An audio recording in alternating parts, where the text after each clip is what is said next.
নমস্কার বন্ধুরা, আপনারা সবাই দেখছেন সরকারি সংবাদ ইউটিউব চ্যানেল। বন্ধুরা, যেরকমটা আপনারা সবাই জানেন যে মুখ্যমন্ত্রীর 5ই ফেব্রুয়ারি 2021-এর রাজ্য বাজেট পেশ করার পর থেকে কিন্তু মোদি আর মমতা সরকারের মধ্যে একটা হাড্ডাহাড্ডি লড়াই চলছে। তার কারণ বন্ধুরা, দুজনেই একটার পর একটা নতুন নতুন সুবিধা, নতুন নতুন প্রকল্প দিচ্ছে সাধারণ মানুষকে। তার কারণ যেমনটা আমরা ভালো মতোই জানি যে সামনে কিন্তু পশ্চিমবঙ্গের বিধানসভা ভোট, আর এই সময় সাধারণ মানুষের মন জয় করার জন্য কিন্তু দুই সরকারই একের পর এক লেগে চলে আছে। যেমনটা আপনাদের মধ্যে অনেকেই জানেন যে মুখ্যমন্ত্রী কিন্তু রেশন যোজনার মাধ্যমে সারা জীবন ফ্রিতে রেশন দেওয়ার কথা বলে দিয়েছেন। এরই সঙ্গে হাসির আলো প্রকল্পের মাধ্যমে সারা জীবনের জন্য কারেন্টের বিলটাকে মকুব করে দিয়েছেন। এরই সাথে বাংলার বাড়ি নামে যে নতুন প্রকল্পটাকে শুরু করা হয়, সেই প্রকল্পের আওতায় 3,48,000 টাকার ঘর বানানোর জন্য টাকা দিচ্ছে সাধারণ মানুষকে। তো এরই সঙ্গে কিন্তু আরও নতুন নতুন অনেক প্রকল্প শুরু করে দিয়েছেন মুখ্যমন্ত্রী মমতা বন্দ্যোপাধ্যায়। তবে বন্ধুরা, মোদী সরকারও কিন্তু পিছিয়ে নেই। রাজ্য সরকারের এই নতুন নতুন প্রকল্প দেখে কিন্তু মোদী সরকারও নতুন নতুন সুবিধা দিচ্ছে সাধারণ মানুষকে।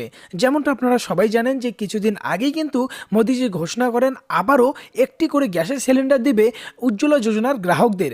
আর এরই সঙ্গে কিন্তু তিনি আবাস যোজনায় আবেদনের জন্য নতুন একটা ফর্ম দিয়েছেন, যেটা কিনা গ্রামীণ আর শহরে দুজনের জন্য একটাই ফর্ম। আর ওই ফর্মে আবেদন করলেই কিন্তু ভোটের আগেই আপনাদের অ্যাকাউন্টে টাকাটা ঢুকে যাবে। আর বন্ধুরা, ইতিমধ্যে কিন্তু মোদী সরকার আবারও একটি বড় সুখবর দিল। হ্যাঁ বন্ধুরা, এবার প্রত্যেকটি কৃষকের ব্যাংকের অ্যাকাউন্টে কিন্তু 6,000 করে টাকা পাঠিয়ে দেওয়া হলো। তো আপনার নামে এই টাকাটা এসেছে কিনা বা আপনাদের ব্যাংকের অ্যাকাউন্টে এই টাকাটা ঢুকেছে কিনা, এরই সাথে আপনাদের পাড়ায় আর কার কার এই টাকাটা ঢুকেছে, তো সেই সবের নাম লিস্টে কিন্তু আপনার মোবাইল থেকে আপনি দেখতে পারবেন। তো সেই নাম লিস্টটা দেখার জন্য কি কি ডকুমেন্টস লাগবে, কিভাবে কোথায় গিয়ে দেখবেন, তো আজকের ভিডিওতে আমরা এই সমস্ত খুঁটিনাটি বিষয় আলোচনা করব। তবে আপনারাও যদি চান যে আপনাদের ব্যাংকের অ্যাকাউন্টে এই 6,000 টাকা পাঠিয়ে দেওয়া হোক, তাহলে কিন্তু অবশ্যই এই ভিডিওটিকে একটি লাইক করবেন। এরই সঙ্গে লাল রঙের সাবস্ক্রাইব বাটনে ক্লিক করে বেল নোটিফিকেশনটা অল করে দেবেন। তো আপনাদের নামে টাকা এসেছে কিনা বা আপনাদের পাড়ায় কার কার নামে টাকা এসেছে সেটা দেখার জন্য যে কোনো ব্রাউজারে আসুন। ব্রাউজারে আসার পরে আপনার শুধু লিখতে হবে পিএম কিষাণ, বানানটা ভালো করে দেখে নেবেন। এরপরে আপনাকে সার্চ করতে হবে। তারপর কিন্তু এই ধরনের অনেক ওয়েবসাইট চলে আসবে, কিন্তু সবার প্রথমে ভেরিফাইড ওয়েবসাইট pmkishan.gov.in এই লিঙ্কটাতে আপনার ক্লিক করতে হবে। তারপর কিন্তু আপনার সামনে এই ধরনের একটা ওয়েব পেজ খুলে যাবে। এখানে আসার পরে দেখবেন এইদিকে একটা রো দেখতে পারবেন বা এই রোটা নিচে থাকবে। তো এখানে আসার পরে একটা অপশান পাবেন বেনিফিশিয়ারি লিস্টের, এই লিঙ্কটাতে আপনার ক্লিক করতে হবে।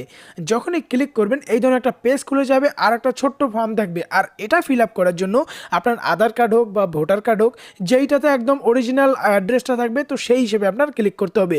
প্রথমে স্টেট আছে, তো এখানে এসে আপনার স্টেটটা সিলেক্ট করে নেবেন। এরপর আছে ডিস্ট্রিক্ট, আপনার যে ডিস্ট্রিক্টটা আছে সেই ডিস্ট্রিক্টটা এখান থেকে সিলেক্ট করে নেবেন। এরপর আছে সাব ডিস্ট্রিক্ট, আপনার সাব ডিস্ট্রিক্ট এখান থেকে সিলেক্ট করে নেবেন। এরপর আছে আপনার যে ব্লক এরিয়াটা থাকবে সেই ব্লক এরিয়াটা সিলেক্ট করবেন। এরপর আছে ভিলেজ, তো আপনার এরিয়া যে ভিলেজ বা পঞ্চায়েত এরিয়া যেটাকে বলে থাকেন, সেটা কিন্তু আপনার এখান থেকে খুঁজে এখানে ক্লিক করতে হবে। এরপর পঞ্চায়েত এরিয়া সিলেক্ট করার পরে শুধু আপনার গেট রিপোর্টে ক্লিক করতে হবে।